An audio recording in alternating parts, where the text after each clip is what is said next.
Hello friends, welcome to Phoenix EDU। आज हम लोग पीटेक्स का सॉल्यूशन डिस्कस करने वाले हैं। आई होप आपका पेपर अच्छा गया है। पहले फिजिक्स का सॉल्यूशन देखेंगे। Let's begin the journey. A train moves from one station to other station in 2 hours। Speed time graph is given. The maximum acceleration is. देखो, स्पीड टाइम ग्राफ का slope होता है एक्सेलरेशन। स्पीड टाइम ग्राफ का slope होता है acceleration. तो आप देख सकते हो यहाँ का स्लोप छोटा है, यहाँ का स्लोप 0 है, यहाँ का स्लोप सबसे ज़्यादा है और इस स्लोप से भी ज़्यादा है। तो C2D में एक्सेलरेशन मैक्सिमम होगा, एक्सेलरेशन मैक्सिमम होगा। आप देख सकते हो यहाँ पर स्टार्टिंग पे पॉइंट की स्पीड है 20, यहाँ पर स्पीड है 60। तो चेंज इन स्पीड कितनी हो गया 60 - 20। और टाइम इंटरवल कितना हो गया आपका 1 और 1.25, 1 और 1.25 के बीच में है। तो 1 माइनस ये 1.25 - 1, यहाँ का वैल्यू कितना हो जाएगा 1.25 हो जाएगा, बिकॉज ये 1 और 1.5 के बीच में है। 1.25 - 1, सो ये हो जाएगा 0.25 और ऊपर हो जाएगा 40। तो 0.25 को 1/4 लिख सकते हो, 4 ऊपर आ जाएगा। तो 40 × 4 आप देख सकते हो ये 160 आ जाएगा किलोमीटर पर आर स्क्वेयर। ओके, सो ऐसा ऑप्शन मेरा बी से मैच हो रहा है। So it's easy question again. Basic speed time graph का हम लोग को स्लोप निकालना है to find the accelerations. Okay, next question पे चलते हैं। Angular acceleration of a body moving along the circumference of a circle is। So angular acceleration कितना है along a circumference अगर मूव कर रहा है तो। सो अगर मैं सर्कुलर मोशन की बात करूं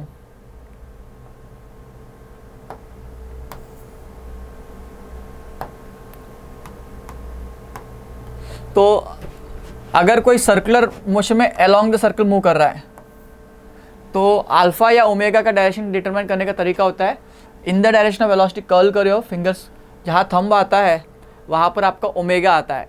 ओमेगा का डायरेक्शन ये होगा आपकी तरफ, और ओमेगा अगर बढ़ रहा है तो अल्फा का डायरेक्शन सेम होगा।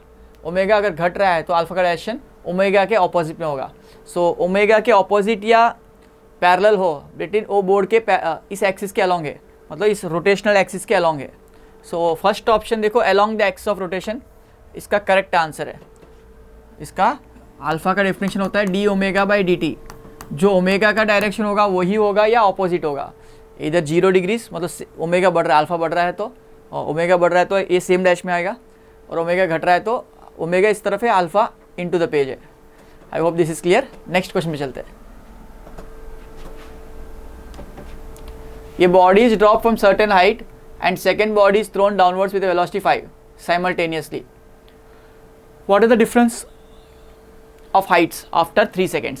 Again a very easy question. एक ऑब्जेक्ट को यहाँ से ड्रॉप कर देते हैं हम लोग और एक ऑब्जेक्ट को 5 मीटर/सेकेंड से फेंकते हैं। 3 सेकेंड में ये कम हाइट ट्रैवल करेगा, ये ज़्यादा हाइट ट्रैवल करेगा। लॉजिकल बात है, बिकॉज इसको फेंका गया, इसको छोड़ा गया। ओके, तो motion under gravity initial velocity 0, h = ut + ½ gt²। तो यहाँ पर h = इनिशियल वेलोसिटी कितनी है 0 है और यहाँ इनिशियल वेलोसिटी 5 है। तो इसको मैं h1 बोल देता हूँ। h1 = 0 + 1/2 g × 3 का स्क्वायर। तो ये हो जाएगा 9/2, 90/2 45 मीटर्स आएगा। ओके, सिमिलरली यहाँ लगाओगे ut 0 नहीं है, यहाँ पर u कितना है 5, 5 × 3 + 1/2 × g × 3 का स्क्वायर। तो g की वैल्यू 10 लेते हैं हम लोग, g की वैल्यू 10 लेते हैं। 5 × 3 = 15, 15 + 45 आएगा सेम, तो 60 मीटर आएगा। इसको h2 बोल देते हैं। तो डिफरेंस इन हाइट का मतलब h2 - h1 आपका हो जाएगा 60 - 45, 15 मीटर्स। इसका एक और शॉर्ट ट्रिक बता रहा हूँ। अगर इस क्वेश्चन को इससे भी इजी तरीके से सॉल्व करना हो तो रिलेटिव मोशंस को यूज़ कीजिए। तो इसमें रिलेटिव वेलोसिटी देखो तो 5 - 0 है, 5 मीटर/सेकेंड।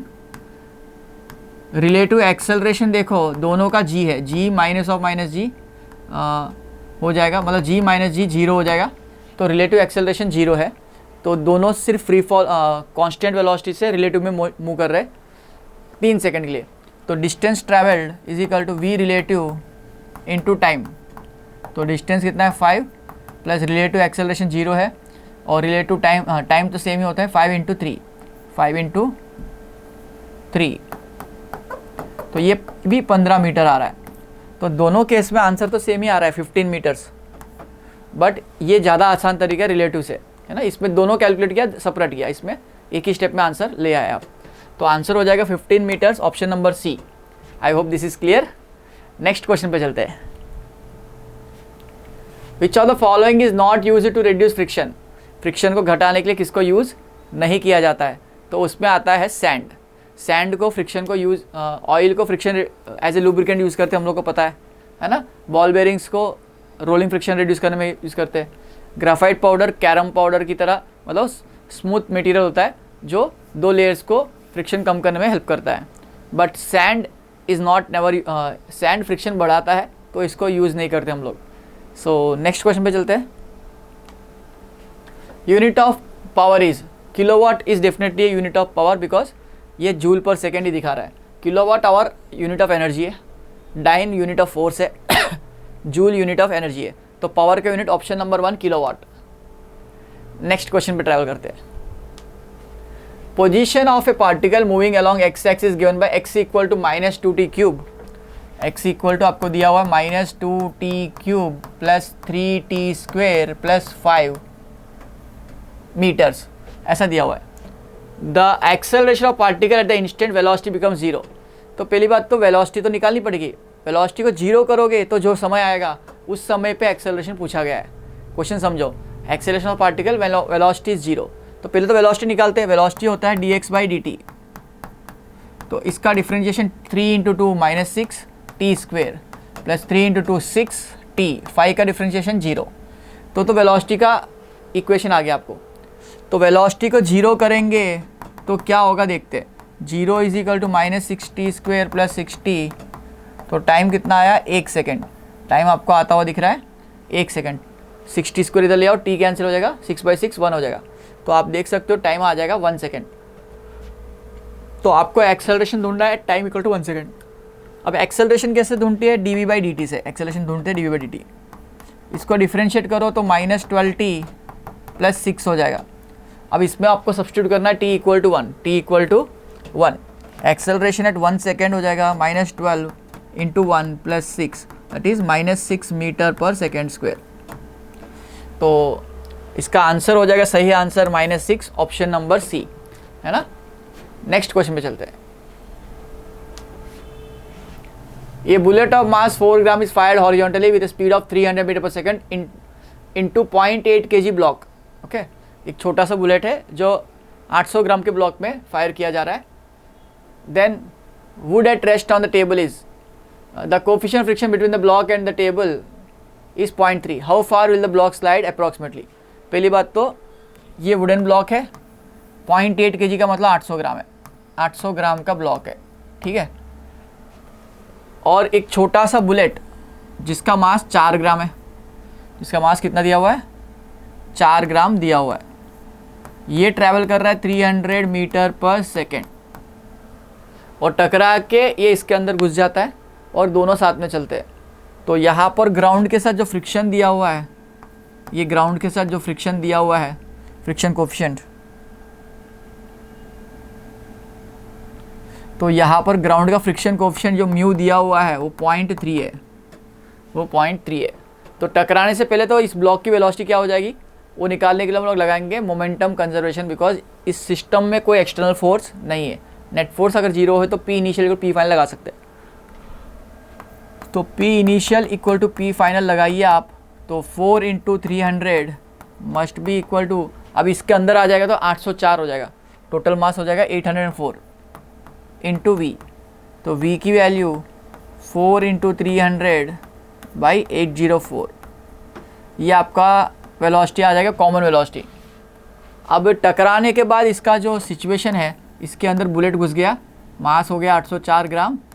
यहाँ से जो वेलोसिटी आपने निकाली वो वेलोसिटी से मूव करेगा और इसका फ्रिक्शन जो है पीछे लगेगा। तो फ्रिक्शन की वजह से जो रिटार्डेशन आएगा, फ्रिक्शन = m × a लिखोगे तो इसका एक्सेलरेशन तो नेगेटिव है बिकॉज फ्रिक्शन पीछे है।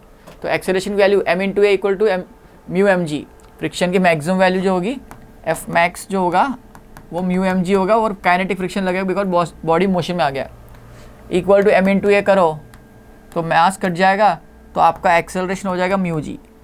एक्सेलरेशन नहीं कह सकते, इसको रिटार्डेशन कह सकते हो, नेगेटिव में ऑपोजिट डैश में आएगा, तो इसका रिटार्डेशन हो जाएगा म्यू जी, तो ये इसको रिटार्ड करेगा। तो डिस्प्लेसमेंट फाइनल वेलोसिटी आपको ये आगे जाके रुकेगा कहीं ना कहीं, यहाँ आके ब्लॉक की वेलोसिटी 0 हो गई फाइनल वेलोसिटी। तो वेलोसिटी फाइनल 0 है, वेलोसिटी इनिशियल हमने निकाला अभी मोमेंटम कंजर्वेशन से। ये दोनों चीज़ें पता है, एक्सेलरेशन पता है, तो कौन सा इक्वेशन यूज़ करेंगे यूनिफॉर्म रिटार्डेशन के लिए? इक्वेशंस ऑफ मोशन में third equation v square minus u square 2as उसको लगाते, तो वी स्क्वेयर मतलब 0 स्क्वेयर, इनिशियल वेलोसिटी मतलब ये वाली 4 इंटू 300/804 का स्क्वेयर है ना, इक्वल टू -2 इंटू एक्सेलरेशन कितना है म्यू जी, 0.3 इंटू जी कितना है 10, लिख देता हूँ जी, और डिस्प्लेसमेंट s। तो डिस्प्लेसमेंट निकालना है आपको यहाँ से, आप देख सकते हो यहाँ से 2 और 2 कट माइनस और माइनस कट जाएगा, ये 4 जाता है 800 में 201 टाइम्स, तो ये 300/201 है। यहाँ से आप डिस्प्लेसमेंट निकालोगे 4 इंटू 300 4 स्क्वेयर, सॉरी 4 का तो मैंने कैंसिल कर देता हूँ नीचे करके, 300 इंटू 300 बाई नीचे 201 आया था, 201 इंटू 201 बिकॉज 4 जाता है 201 टाइम्स, ओके। 4 200 सर 800 और 1 जार 4, ओके 804 आ जाएगा। तो ये आपको आ गया स्क्वायर करने से, डिवाइड बाई 2 इंटू 0.3 इंटू 10 इस तरह आ जाएगा। तो 0.3 से 10 मल्टीप्लाई करने से 3 हो जाएगा, तो ये नीचे 6 हो जाएगा, 6 जाएगा, ये पूरा टर्म 6 है, ये पूरा टर्म 6 है, ये 6 जाएगा 50 टाइम्स, ओके।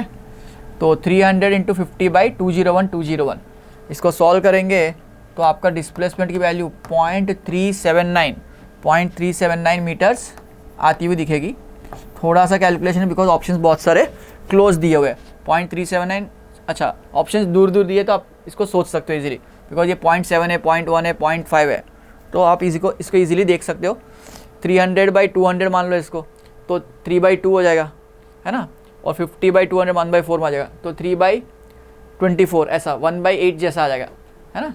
तो 1/8 की वैल्यू 0.375 के आसपास होती है, तो ये 1/8 से थोड़ा सा ज़्यादा आएगा बिकॉज ऊपर वाले नंबर हमने कम माने थोड़ा, तो ये इस तरह से सोच के आप इसको पॉइंट आउट कर सकते हो, है ना। कैलकुलेशन किए बिना भी आप इसको पॉइंट आउट डेफिनेटली कर सकते हो आप, है ना। इसको मैं 300 और इसको 200 मान लूँ तो ऑब्वियसली वैल्यू अलग आएगी। तो 300 से 3/2 हो गया और 50 से 4 जाएगा तो 1/12, है ना। तो 3/8 के फॉर्म में आ रहा है, 12 2 से 24 है नीचे, तो 3/8 आ रहा है, तो 1/8 आ जाएगा, तो 0.375 आ जाएगा। 0.375 से थोड़ा सा आंसर अलग आएगा, तो 0.379 नियरेस्ट आंसर है, ओके। नेक्स्ट क्वेश्चन पे चलते हैं। Small toy starts moving from position under rest under constant acceleration if travels a distance of 10 metres in t seconds. देखो इनिशियल वेलोसिटी 0 है टॉय की, ओके, और यूनिफॉर्म वेलोसिटी से travel कर रहा है, यूनिफॉर्म एक्सेलरेशन से ट्रैवल कर रहा है, तो 10 सेकेंड में वो d डिस्टेंस ट्रैवल कर रहा है, सॉरी d डिस्टेंस ट्रैवल कर रहा है, 10 मीटर ट्रैवल कर रहा है, 10 metres in t seconds, 10 metres travel कर रहा है। तो आप डिस्टेंस ट्रैवल कितना हो गया, 10 मीटर्स हो गया आपके लिए, कितने समय में, t सेकेंड्स में, टाइम इक्वल t में, टाइम इक्वल टू t में। तो d equal to ut plus half at² लगा सकता हूँ, तो 10 इक्वल टू 1/2 a बतानी है हमको, t की वैल्यू t दी हुई है, तो यहाँ से एक्सेलरेशन को 20/t² लिख सकता हूँ कभी भी, है ना, बिकॉज एक्सेलरेशन दिया नहीं तो इस फॉर्म में लिख सकते हो। The distance travel by the toy in the next t seconds will be, अगले t सेकेंड्स में, यहाँ तो रेस्ट से स्टार्ट हुआ है, t सेकेंड्स में यहाँ पहुँच गया, 10 मीटर ट्रैवल किया, ओके। अगले t सेकेंड्स में ऑब्वियसली इसकी इनिशियल स्टेप यहाँ पर ज़्यादा होगी, तो ये ज़्यादा ट्रैवल करेगा, ये पूछा गया। तो मैं यहाँ से स्टार्ट करूँ तो यहाँ की वेलोसिटी भी अननोन है, इससे अच्छा मैं यहाँ से यहाँ तक निकाल लूँ तो टाइम हो जाएगा 2t, टाइम हो जाएगा t plus t 2t, total time हो जाएगा 2t, टाइम इंटरवल t का है, टाइम इंटरवल t का है। देन मैं 2t में जो डिस्टेंस निकाल लूँगा -10 कर दूँ तो आंसर आ जाएगा, है ना। तो d2 is equal to u u यहाँ पर भी 0 है, plus 1/2 acceleration into t square, 2t का होल स्क्वेयर। मैं डायरेक्टली इसको यही से कंपेयर कर सकता हूँ, हाफ ए टी स्क्वेयर को 1/2 ए टी स्क्वेयर इंटू 4 लिख सकता हूँ। 1/2 ए टी स्क्वेयर देखो आपको 10 मीटर्स दिख रहा है, तो डायरेक्टली ये 10 इंटू 4 40 हो जाएगा।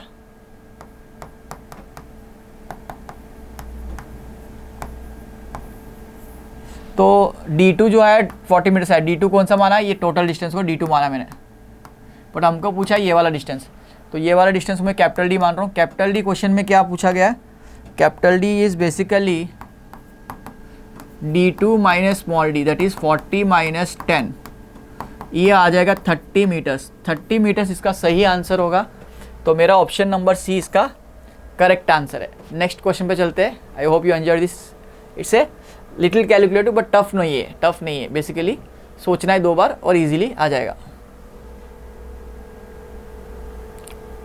According to Joule's law of heating, heat produced is given by H equal to I square RT.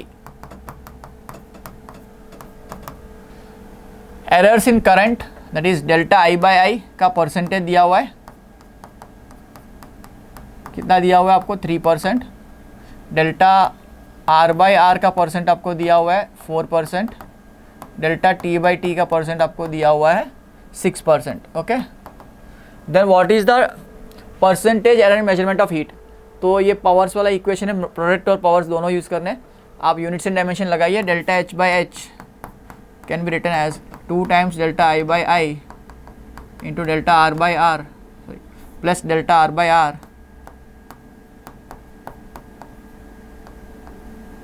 Plus delta T by T। दोनों तरफ 100 से मल्टीप्लाई कर देते हैं तो ये परसेंटेज में कन्वर्ट हो जाएगा, यहाँ पर इंटू 100 आ जाएगा। तो ये 100 से मल्टीप्लाई करने से 3% है, तो 2 इंटू 3 प्लस 4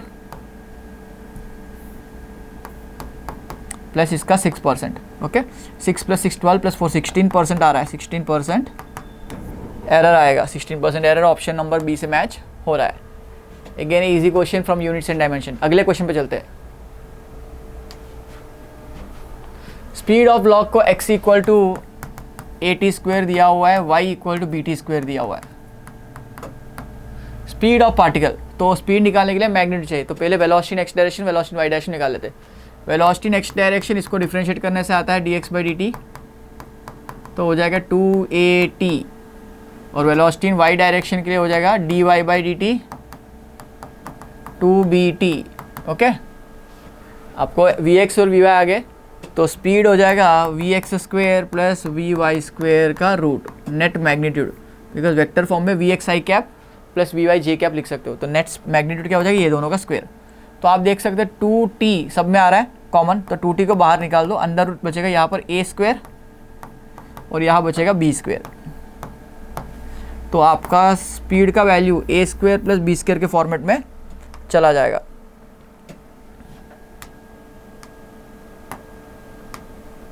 सो ये क्वेश्चन का answer v equal 2t plus root of a square plus b square option number B से मैच हो रहा है। सो अगले क्वेश्चन पे चलते हैं। Power of pump is given as 200 kg, can pump 200 kg of water height of 200 metres in 10 seconds. Okay, power होता है work done upon time. Okay, तो मास पता है, ग्रेविटी पता है, आपको हाइट पता है, टाइम पता है, तो power is rate of doing work, rate of doing work. तो यहाँ पर mgh अपॉन टाइम लिख देंगे। मास कितना है 200 किलो, ग्रेविटी का 10 लेने को बोला है क्वेश्चन में, हाइट को 200 मीटर दिया हुआ है, और टाइम कितना दिया हुआ है 10 सेकेंड। तो 10 10 कैंसिल हो गया।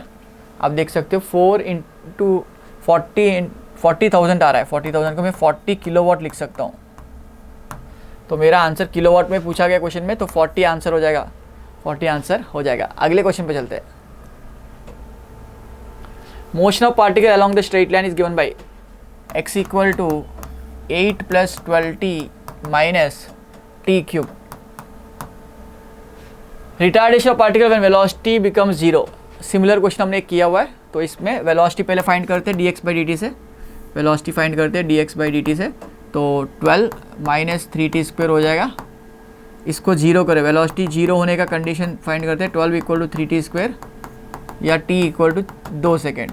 है ना, 3 जाएगा 4 टाइम्स, 4 का रूट हो जाएगा 2। तो 2 सेकंड पे वेलोसिटी 0 होने वाली। एक्सेलरेशन निकाल लेते हैं, dv/dt मतलब इसको डिफरेंस 12 का डिफरेंस 0 -6t ये आ जाएगा। अभी एक्सेलरेशन है 2 सेकंड्स पूछा है इनडायरेक्टली। कैसा पूछा है, वेलोसिटी जब 0 हो जाए एक्सेलरेशन, तो पहले वेलोसिटी को 0 करके टाइम निकाल लिया, उस टाइम को इसमें प्लग कर दो। तो -6 × 2 ये आपको पूछा गया है, 12t - t³ 3t² -6t। Okay, तो यहाँ पर आपको आंसर आ जाएगा 12 मीटर/सेकंड स्क्वायर। तो यहाँ पर नेगेटिव साइन दिया नहीं है, पर टेक्निकली एक्सेलरेशन इज नेगेटिव और मैग्नीट्यूड पूछा होगा। ओके, तो रिटार्डेशन पूछा है, तो ये आपको एक्सेलरेशन आया -12। रिटार्डेशन मतलब ऑलरेडी नेगेटिव एक्सेलरेशन होता है, तो इसको माइनस लिखने की जरूरत नहीं होती है। ओके, तो आंसर की में सही आंसर 12 ऑप्शन होगा। ओके, नेक्स्ट क्वेश्चन पे चलते हैं। a+b = a+b कब हो सकता है इंडिविजुअल वैल्यूज के समान हो? तो a+b का फॉर्मूला आपके लिए है वेक्टर एडिशन में √a² + b² + 2ab cos θ।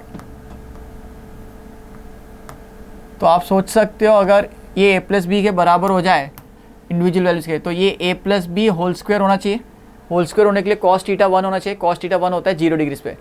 आप लॉजिकली भी सोच सकते हो, बचपन से हमने किया हुआ है, दोनों डायरेक्शन अगर सेम हो तो कॉमन सेंस से वेक्टर्स को डायरेक्टली ऐड करते थे और ऑपोजिट हो सेपरेट करते थे। मतलब cos 180 हो तो -1 होता है। तो आपको यहाँ पर आंसर हो जाएगा 0 degrees. Again a very easy question from vectors. Next question पे चलते हैं। ये thin copper wire of length L increases in length bye 2% when heated through 10 degrees. What is the percentage increase in area of copper wire? Area होता है L², है ना, तो delta A/A equal 2 times delta L/L। Percentage में × 100 दोनों तरफ कर लो तो ये परसेंटेज में हो जाएगा। तो ये आपको दिया हुआ डेल्टा L/L × 100 कितना दिया हुआ है क्वेश्चन में? 2%। तो 2 × 2 आंसर हो जाएगा 4%। तो 4% का आंसर ऑप्शन ए से मैच हो रहा है। नेक्स्ट क्वेश्चन पे चलते हैं। Density of a cube is measured by using mass and length of its sides. Mass का एरर दिया हुआ है, डेल्टा m/m आपको दिया हुआ है 3% और डेल्टा L/L आपको दिया हुआ है 2%। ओके, मतलब एरर इंटू परसेंटेज 100 मल्टीप्लाई किया हुआ है। Find the maximum error in measurement of the density of material in percentage. Density क्या होता है? Mass upon volume. तो डेल्टा ρ/ρ जो होगा delta m/m plus delta v/v। Error कभी घटता नहीं है, तो वॉल्यूम नीचे है, लॉग लोगे तो नेगेटिव आएगा, ऐसा सच सोचने की ज़रूरत नहीं है।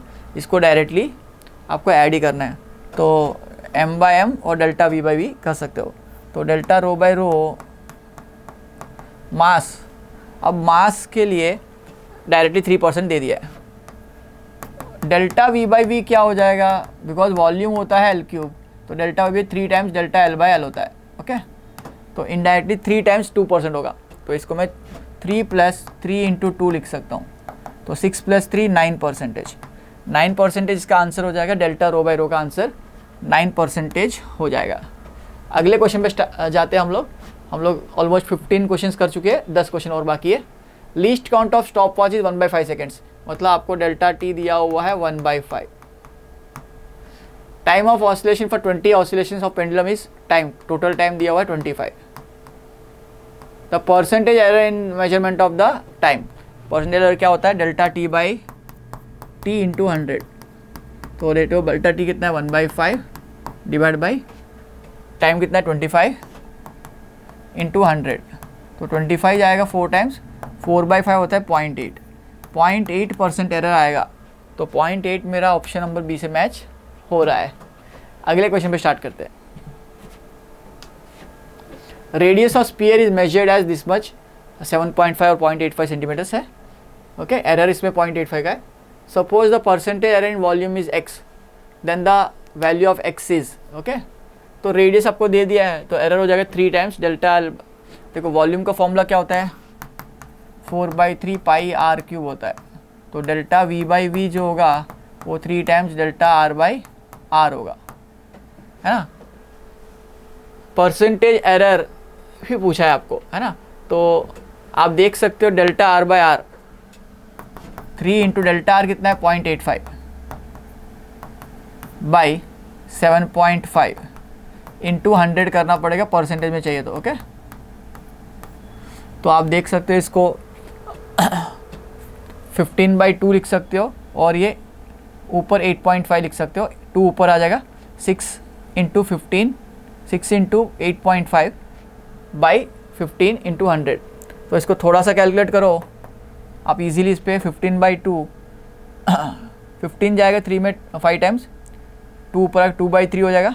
देखो मैं इसको लिख देता हूँ थोड़ा सा कैलकुलेशन, 0.85 को मैं 85 लिख दूंगा डायरेक्टली, क्यों 100 से मल्टीप्लाई हो जाएगा। ये 7.5 को 15/2 लिख दूंगा। अब 3 जाएगा 5 टाइम्स, ये आपको दिख रहा है, ये जाएगा 17 टाइम्स। तो आप इजीली कैलकुलेशन 34% ला सकते हो। तो 34% इसका ऑप्शन नंबर बी से मैच हो रहा है। अगले क्वेश्चन पे जाते हैं हम लोग। Engine pumps is used to pump a liquid of density rho continuously through a pipe. तो एक पाइप से आप यहाँ से लिक्विड को ऊपर लेके जा रहे हो, पंप कर रहे हो, बेसिकली ऊपर जा रहा है, ऐसा नहीं, हॉरिजॉन्टल भी हो सकता है, विथ ए वेलोसिटी v। इसकी वेलोसिटी v है, तो पावर होता है फोर्स इंटू वेलोसिटी। अभी पाइप में अगर फ्लो ऐसा हो रहा है v से, तो इसका फ्लो रेट लिखा जाता है रो ए वी।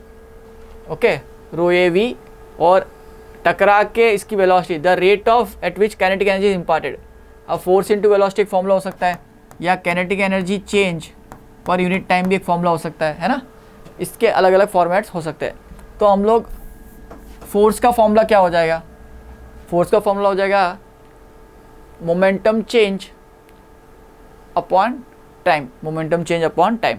तो फोर्स जब लिख रहे हो आप लिखोगे रो ए वी, बिकॉज मास को लिखोगे density into area into length upon time, length upon time को वेलोसिटी लिख दोगे, और मोमेंटम चेंज में वेलोसिटी का चेंज लिखना है।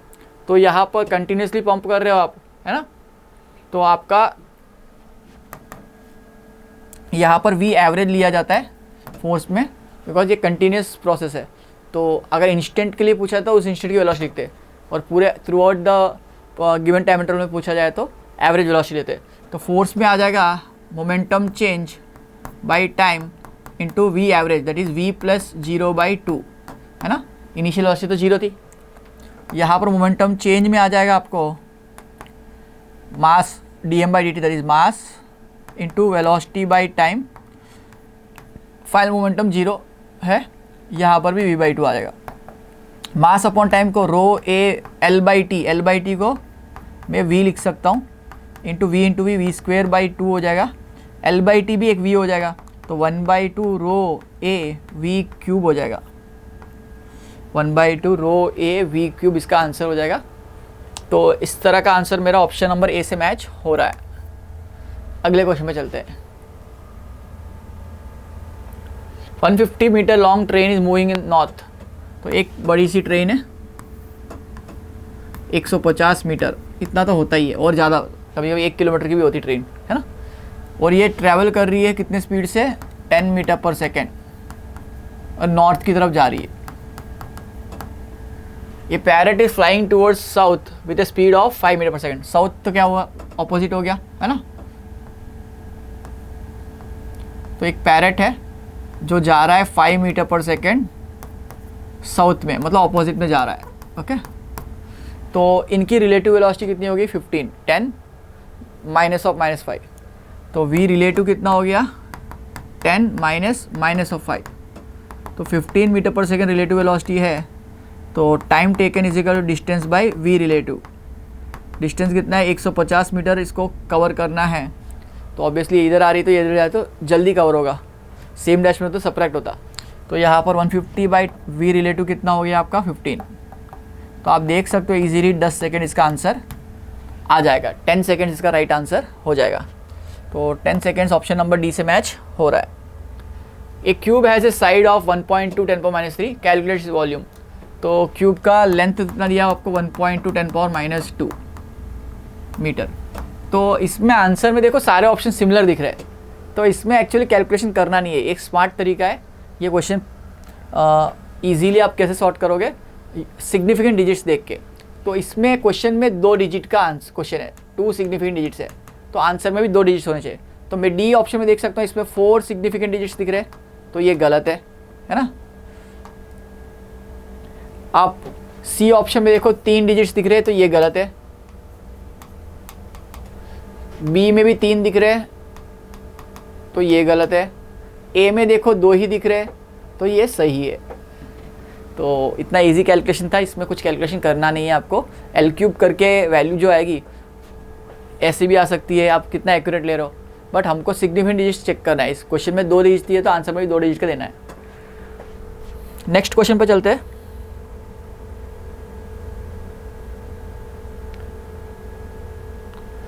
ए body moving with A velocity v has a momentum and kinetic energy numerically equal. उन्होंने बोला है मोमेंटम का मैग्नीट्यूड और कैनेटिक एनर्जी का मैग्नीट्यूड इक्वल है। तो कैनेटिक एनर्जी का रिलेशन होता है p²/2m, है ना। तो k का वैल्यू न्यूमेरिकल वैल्यू p के बराबर है, k का न्यूमेरिकल वैल्यू p के बराबर है। तो मैं k को p से कैंसिल कर देता हूँ, तो p बचा मेरा 2m और p होता है m × v, तो 2m, तो m कट जाएगा, तो v की न्यूमेरिकल वैल्यू 2 हो जाएगी, v की न्यूमेरिकल वैल्यू 2 हो जाएगी। यूनिट्स डिपेंड करेगा v मोमेंटम वगैरह किस में लिया गया है। तो इसका आंसर ऑप्शन नंबर ए हो जाएगा। नेक्स्ट क्वेश्चन पे चलते हैं।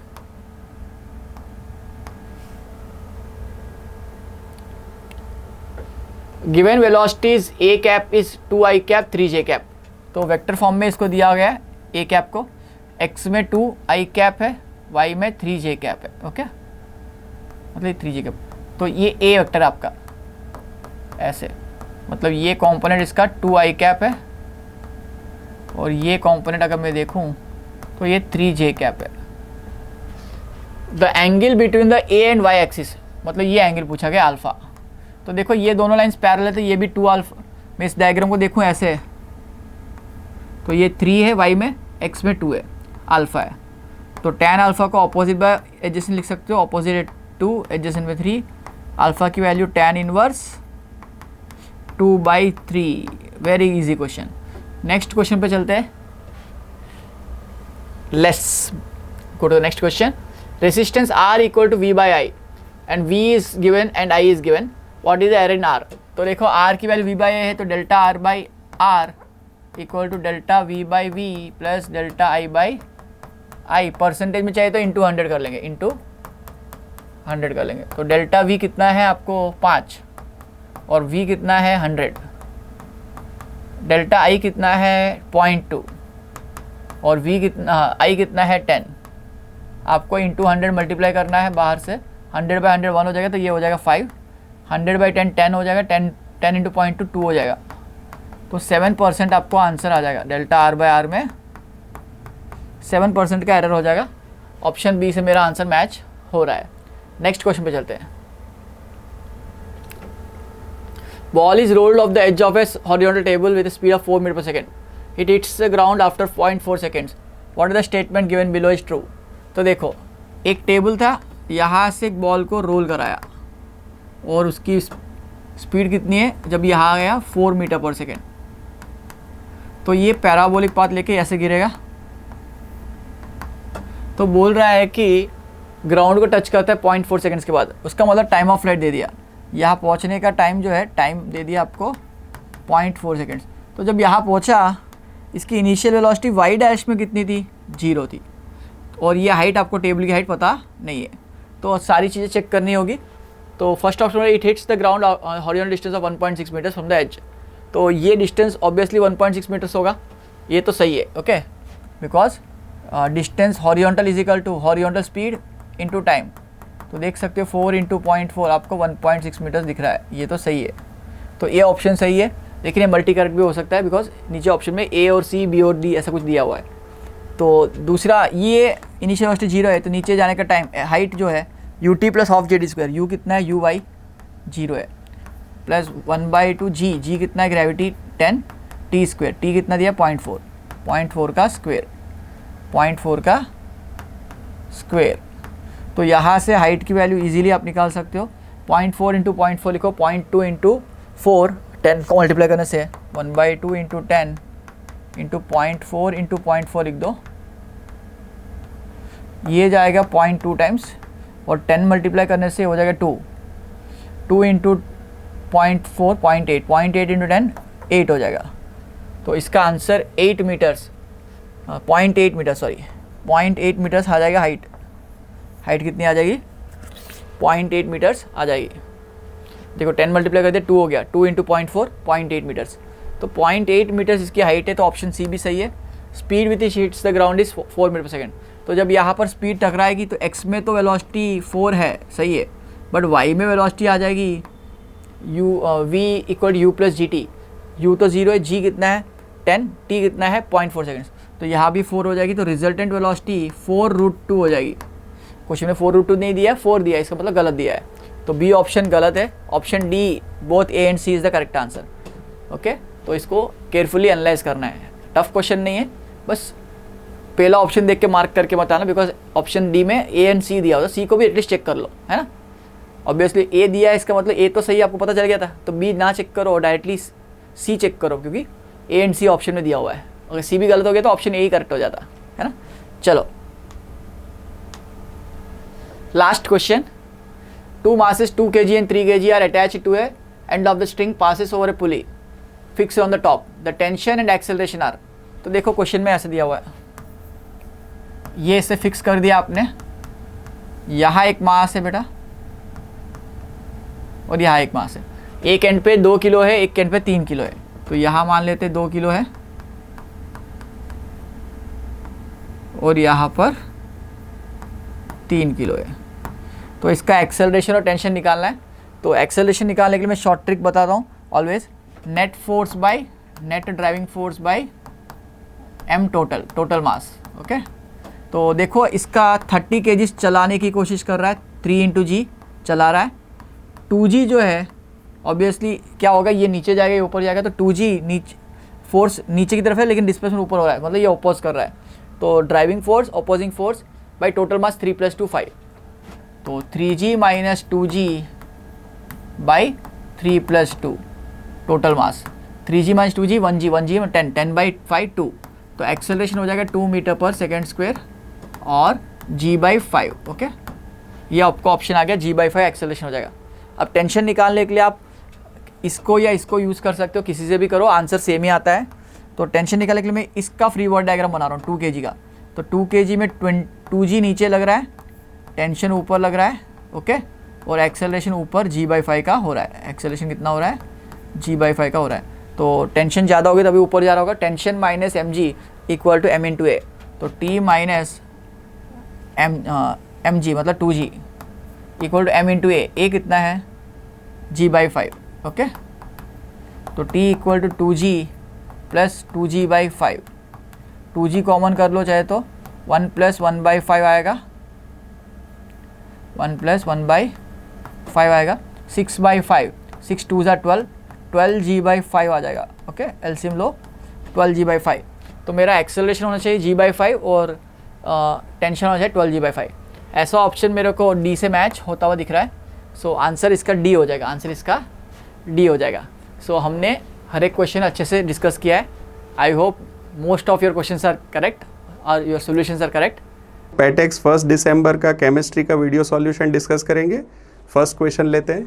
The first question is choose the incorrect statement about Dalton's atomic theory. Options है compounds are formed when atoms of different elements combine in any ratio. बेटा ये एनी रेशियो थोड़ा problematic है। एक्चुअली कंपाउंड बनने के लिए कोई स्पेसिफिक रेशियो में एटम्स का जुड़ना ज़रूरी होता है। एनी रेशियो थोड़ा प्रॉब्लमेटिक है, but still let us see rest of the statements. All the atoms of given element they have identical properties including identical mass. Students we know कि actually सारे के सारे जो elements होते हैं उसके all the atoms they have similar properties as well as similar mass. तो ये तो सही है। अच्छा, हमको यहाँ पे चाहिए था incorrect statement, इसके ऊपर नज़र रखो।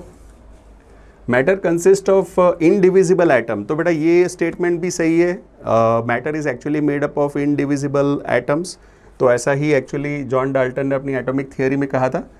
Chemical reactions involve reorganisation of atoms. तो ये भी सही है बेटा, केमिकल रिएक्शन के अंदर जो एटम्स है वो क्रिएट भी नहीं होते, डिस्ट्रॉय भी नहीं होते, सिर्फ और सिर्फ उसका रीअरेंजमेंट हो सकता है। तो बेटा ऑप्शन बी, सी और डी ये तीन ऑप्शन तो ठीक है। फर्स्ट ऑप्शन जो है वो इनकरेक्ट हो जाएगा, तो our answer has to be option A. चलिए नेक्स्ट क्वेश्चन लेते हैं। Second question, the weight of 1 into 10⁻22 molecules of copper sulphate pentahydrate is dash gram. बेटा सबसे पहले तो इसमें आपको कॉपर सल्फेट पेंटाहाइड्रेट का मोलर मास चाहिए, तो वो ढूंढ लेते हैं। CuSO4 into 5H2O। चलिए इसका मोलर मास ढूंढने के लिए कॉपर का एटॉमिक मास आपको पता है, दैट इज 63.5, सल्फर का 32, ऑक्सीजन का 16 होता है, 16 into 4 64 हो जाएगा, और वाटर जो है वाटर का तो 18 होता है, 18 5 90 हो जाएगा। ठीक है बेटा, तो इस तरह से इसका मास हो जाएगा 6 3 9 9 9 18 24 249.5, अप्रॉक्सीमेटली 250 के जितना मास है, ऐसा कंसीडर कर सकते हैं just for the convenience in calculation. तो बेटा ये 1 मोल जितना मास है, 1 मोल जितना अगर कॉपर सल्फेट पेंटाहाइड्रेट हो तो उसका मास है। और बेटा ये भी आपको पता है कि 1 मोल के अंदर how many molecules are there, there are about 6.022 into 10⁻23 molecules. ठीक है, तो हम ऐसा बोल सकते हैं कि 6 into 10⁻23 मॉलिक्यूल्स जो है बेटा, उसका मास अगर 250 ग्राम है अप्रॉक्स, तो फिर 1 into 10⁻22 जितने मॉलिक्यूल्स का मास कितना होगा जो हमको पूछा है। तो चलिए स्टेप को सॉल्व कर लेते हैं। 1 into 250 is 250 into 10⁻22 divide by 6 into 10⁻23। चलिए इसको ऊपर ले लेंगे, तो this is going to be 10⁻⁻1 और ये हो जाएगा 125/3। चलो तो 4 3 12, 41 पॉइंट समथिंग आएगा इंटू 10⁻⁻1। तो बेटा इसका आंसर जो है 4.1 समथिंग आएगा, इतना gram. That would be the mass of this many molecules. Options check करते हैं, इससे पता चल जाएगा। ये रहा ऑप्शन सी 4.159 ग्राम। ठीक है बेटा, तो इस तरह से आप इसको सॉल्व कर सकते हैं। Let us take the next question. Third question है, an element X has the following isotopic composition, X 200 90%, x 199 88% and x 202 2%। तो बेटा यहाँ पे एक्चुअली 3 आइसोटॉप्स दे रखे हैं आपको x के, विथ एटॉमिक मासेस 200 199 एंड 202। चलिए तो इसके अंदर आपको ये आइडेंटिफाई करना है the weighted average atomic mass of the naturally occurring element x is closest to dash AMU। बेटा यहाँ पे अगर आप चाहो तो एवरेज एटॉमिक मास के हिसाब से गिन भी सकते हो, पर यहाँ पे actually out of the 3 isotopes there is one form which has very very high percentage abundance. 90% जितना अबंडेंस तो x 200 का ही है। तो अगर इसको पूरा एवरेज एटॉमिक मास के हिसाब से गिना भी जाए तो जो आंसर होगा एवरेज एटॉमिक मास का बेटा, that would be closest to 200 AMU। तो यहाँ पे अपना आंसर जो है वो 200 AMU, ऑप्शन डी दिल्ली हो जाएगा। चलिए आगे बढ़ते हैं। Let us take question number 4. A gaseous compound of nitrogen and hydrogen contains about 12.5% by mass of hydrogen. If the vapor density of the compound is 16, बेटा यहाँ पे vapor density आपको दी है, vapor density के हिसाब से आपको molar mass पता चल जाएगा। All of you know that molar mass जो है, molar mass is equal to 2 into vapor density। तो यहाँ पे वेपर डेंसिटी जो है अपना 16 है, तो that is 32 gram. 32 gram happens to be the molar mass. ठीक है बेटा, अच्छा ये मोलर मास आपको मिल चुका है। अगर मोलर मास के हिसाब से ही सॉल्व हो जाता है तो फिर आगे गिनने की ज़रूरत नहीं है, पूरा मतलब इम्पीरिकल फार्मूला वगैरह ढूंढने की ज़रूरत नहीं है। जस्ट हम लोग चारों ऑप्शन का मोलर मास के हिसाब से पहले ट्राई करते हैं सॉल्व करने के लिए। चलिए देखो, इसका मोलर मास तो 32 नहीं होगा, दिस इज़ 14 + 2 16। इसका भी नहीं होगा। एमोनिया का जो मोलर मास है that you know it is 17 ग्राम। इसका अगर देखा जाए N2H4 तो 14 2 28 + 4 32 हो जाएगा बेटा। ठीक है, अच्छा इसका हो रहा है 32। N3H का अगर देखा जाए तो 14 3 तो 42 हो गया, 42 + 1 43। मतलब ये तो N3H का जो मास है ये तो मतलब में 32 से ऊपर चला गया। तो ये इसमें से किसी का भी मोलर मास जो है बेटा 32 नहीं हो रहा है, सिर्फ एक ही ऑप्शन का हो रहा है, दैट इज ऑप्शन 4। ऑलराइट बेटा, अगर आप चाहें तो इसमें जो परसेंटेज है हाइड्रोजन का बाय मास वो भी गिन सकते हैं, वो इतना ही आएगा 12.5%। अगर एक से ज़्यादा ऑप्शन का मोलर मास सेम हो रहा होता तो हम लोग परसेंटेज के हिसाब से भी दोनों को वेरीफाई करते, पर अभी चलेगा। Alright, let us take number 5। 22.4 liter of hydrogen gas is mixed with 11.2 liter of Cl2 gas at STP. The moles of HCl formed is equal to dash. बेटा आपको पता है कि STP के ऊपर 1 मोल आइडियल गैस जो है उसका वॉल्यूम होता है 22.4 लीटर. तो ये पहले तो इक्वेशन लिख देता हूँ मैं. हाइड्रोजन और क्लोरीन के बीच का रिएक्शन है बेटा, जिसके अंदर से आपको मिलेगा 2 मोल्स ऑफ HCl. चलिए यहाँ पे आपके पास है 22.4 लीटर ऑफ हाइड्रोजन. इसका मतलब होता है 1 मोल of hydrogen gas you have. ठीक है, आपको पता है कि एक्चुअली जो वॉल्यूम दिया होता है STP पे गैस का, उसको आप डिवाइड करोगे बाय 22.4 तो फिर उसके मोल्स मिल जाएंगे. यहाँ पे Cl2 की बात करें तो 11.2 है, इसका मतलब है ये है आधा मोल. तो आधा मोल Cl2 है और 1 मोल हाइड्रोजन है. अच्छा, इन दोनों में अगर देखा जाए तो H2 and Cl2 they react in 1:1 ratio. इसका मतलब है कि 1 मोल हाइड्रोजन के साथ 1 मोल क्लोरीन का रिएक्शन होता है. तो अगर 0.5 मोल Cl2 है तो उसका मतलब है this is going to react only with 0.5 mole of hydrogen. तो ये अपना लिमिटिंग रिएजेंट हुआ, ये थोड़ा बच जाएगा अनरिएक्टेड, ये एक्सेस रिएजेंट हुआ. तो डेफिनेटली इसके ऊपर से सीधा हमको पता चल जाएगा कि HCl के कितने मोल मिल रहे हैं. तो आप देख लीजिए यहाँ पे 1 मोल Cl2 में से 2 मोल HCl मिलता है. तो we are just going to make double of it. 0.5 into 2 double कर दीजिए, 1 मोल आएगा. तो 1 मोल जितना HCl हमको मिलेगा. तो 1 मोल HCl, option A, that is going to be the answer. Let us take the next question. 10 ml of 2 molar NaOH solution is added to 200 ml of 0.5 molar NaOH solution. What is the final concentration? बेटा यहाँ पे तो actually 2 solution को mix करके उसका resultant solution find करने वाला जो फॉर्मूला है, that is what we are going to use. Formula आपको पता होगा कि molarity, resultant molarity is M1V1 plus M2V2 divide by V1 plus V2. चलिए बेटा, तो M1 और V1 दोनों को प्रोडक्ट कर दो तो ये आएगा 20 मिलीमोल, प्लस इन दोनों को भी प्रोडक्ट कर दो 200 इंटू 0.5, ये आ जाएगा 100 millimole, divide by total volume हो जाएगा बेटा 210 मिलीलीटर. बस तो फिर this is going to give you 120 upon 210. तो 120 अपॉन 210, 0 कैंसिल कर देते, ये अपना आंसर है बेटा. ठीक है. अच्छा, अगर इसको मैं अप्रॉक्सीमेटली 20 समझ लूँ तो ये 12 अपॉन 20 हो गया. ठीक है. तो this is going to be 1.2 divide by 2, मतलब ये 0.6 होगा बेटा. ठीक है. तो 0.6 के आसपास की वैल्यू आएगी. हालांकि 0.6 से थोड़ा छोटा आना चाहिए, बिकॉज यहाँ पे 21 को हमने 20 समझा था कैलकुलेशन में कन्वीनियंस के लिए. तो 0.57 molar, this is actually going to be the answer. ठीक है. चलिए, तो ये हो गया अपना ऑप्शन ए.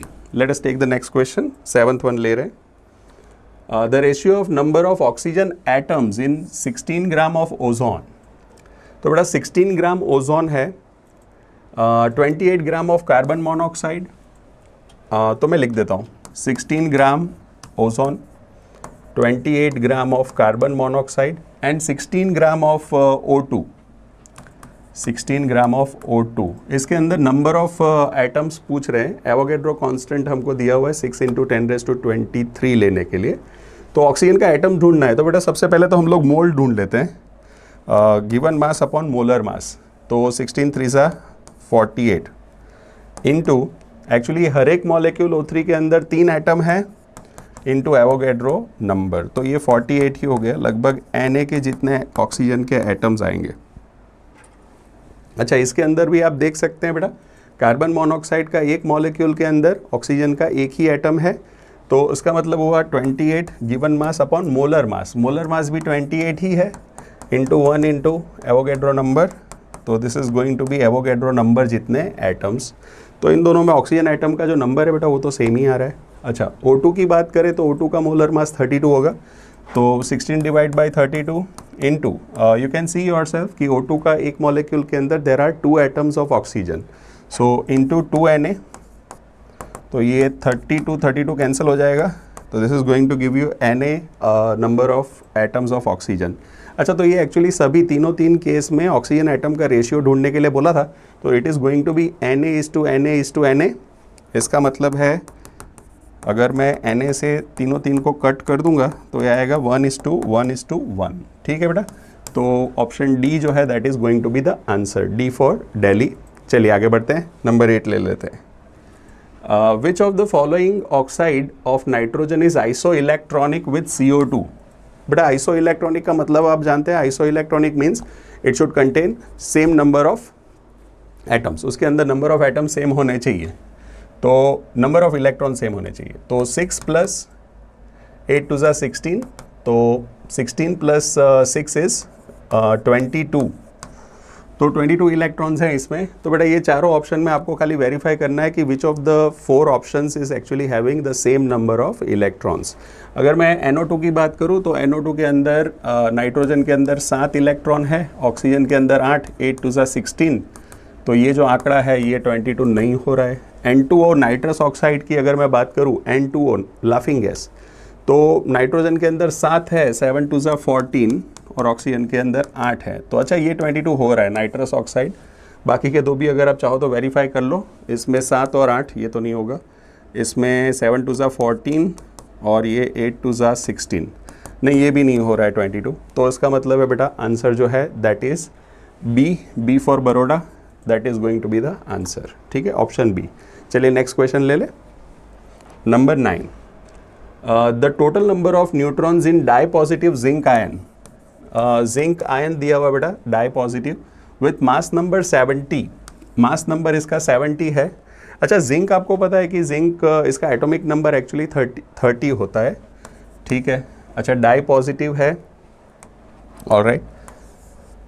अच्छा डाई पॉजिटिव होने से हालांकि नंबर ऑफ न्यूट्रॉन में कोई फ़र्क नहीं पड़ने वाला, बिकॉज 2+ का खाली मतलब ये होता है कि इलेक्ट्रॉन 2 उसने लूज़ किए हैं।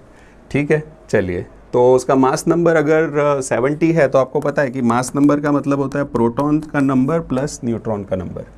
तो as its atomic number is 30, number of proton is going to be 30 only, और मास नंबर 70 है, बस साइड चेंज करिए, 70 - 30 करके number of neutron is going to be 40। चलिए तो B for Baroda would be the answer. चलिए आगे बढ़े, लेट अस टेक नंबर 10।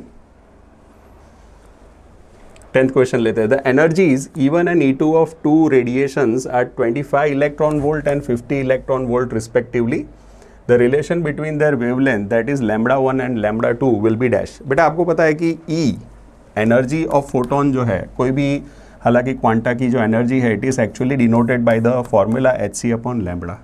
हालांकि हमको सिर्फ एनर्जी और वेवलेंथ के बीच का ही रिलेशन चाहिए, तो हम ऐसा बोल सकते हैं कि energy is inversely proportional to wavelength. तो मैं ऐसा बोल सकता हूँ बेटा E1/E2 इज़ इक्वल टू λ2/λ1। ठीक है, चलिए तो यहाँ पे E1 की वैल्यू आपको दी हुई है 25 और E2 की जो वैल्यू है वो दी हुई है 50।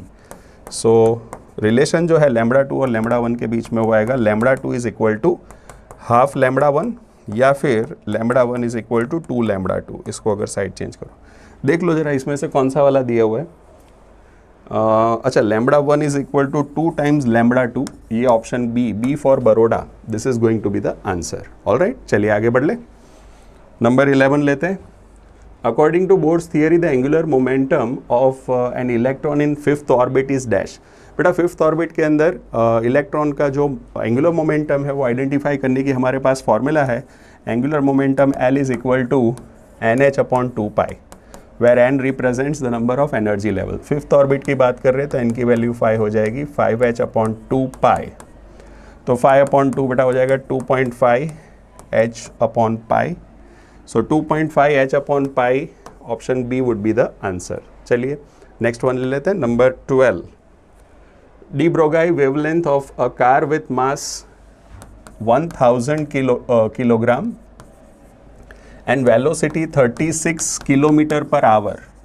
तो बेटा आपको पता है कि अभी मीटर पर सेकंड में हम लोग SI में ही सॉल्व कर रहे हैं, SI यूनिट सिस्टम में, तो इसीलिए किलोमीटर पर आवर जो स्पीड है उसको हम लोग को चेंज कर देना पड़ेगा इनटू मीटर पर सेकंड, और 1 आवर एक्चुअली इसका मतलब होता है 3600 सेकंड। चलिए तो ये कैंसिल हो गया सब कुछ, तो this is going to be 10 metre per second. तो this is the velocity and this is the mass. Alright, तो डे ब्रोगा वेवलेंथ का फॉर्मूला बेटा आपको है पता, lambda is equal to H upon M V. तो एच प्लैंक्स कांस्टेंट का value that is 6.626 into 10⁻⁻34 joule second divided by mass of the car is given to you 1010⁻³ और जो velocity है इज गिवन टू यू 10. तो बेटा ये 10⁻⁴ हो गया, 4 को ऊपर ले लो, -4 हो जाएगा. तो 6.63 इंटू -34 -4 -38 हो जाएगा. ठीक है बेटा. तो यहाँ पे अपना आंसर जो है मीटर में ही आएगा ऑफ कोर्स. तो this is going to be 6.626 into 10⁻⁻38 metre. Option B Bangalore, that would be the answer. Alright, चलिए आगे बढ़ते हैं. Number 13, uncertainty in position of 0.25 kilogram particle is 10⁻⁵ metre. ठीक है, अनसर्टेनिटी इन पोजीशन दे रखा है बेटा 10⁻⁵ metre. Mass is given to you 0.25 kilogram. तो अनसर्टेनिटी इन वेलोसिटी भी पूछा हुआ है. बेटा आपको पता है कि delta X into delta P is equal to H upon 4 minimum uncertainty जो है according to Heisenberg uncertainty principle is H upon 4 और जो ये डेल्टा पी है this is going to be M delta V. तो इसके ऊपर से अगर हमको अनसर्टेनिटी इन वेलोसिटी आइडेंटिफाई करना है तो ये हम लोग लिखेंगे H upon 4 M delta X नीचे ले लीजिए. तो this is 6.6 into 10⁻⁻34 joule second Planck's constant. 4 into pi is 3.14. Mass जो है पार्टिकल का वो यहाँ पे दे रखा है 0.25 मतलब 1/4 लिख सकते हैं बेटा. डेल्टा एक्स जो है delta X is given to you it is 10⁻⁻5. चलिए 4 कैंसिल करो, ये लगभग 2 सा आ जाएगा, 2 पॉइंट समथिंग आ रहा है इंटू 10⁻². इसको अगर ऊपर ले लेता हूँ मैं तो +5 हो जाएगा. -34 + 5 is going to be -29. So 2 point something into 10⁻⁻29 meter per second is going to be the error in velocity. So 2 point something into 10⁻⁻29. Option B for Baroda. That is going to be the answer. चलिए next question ले ले.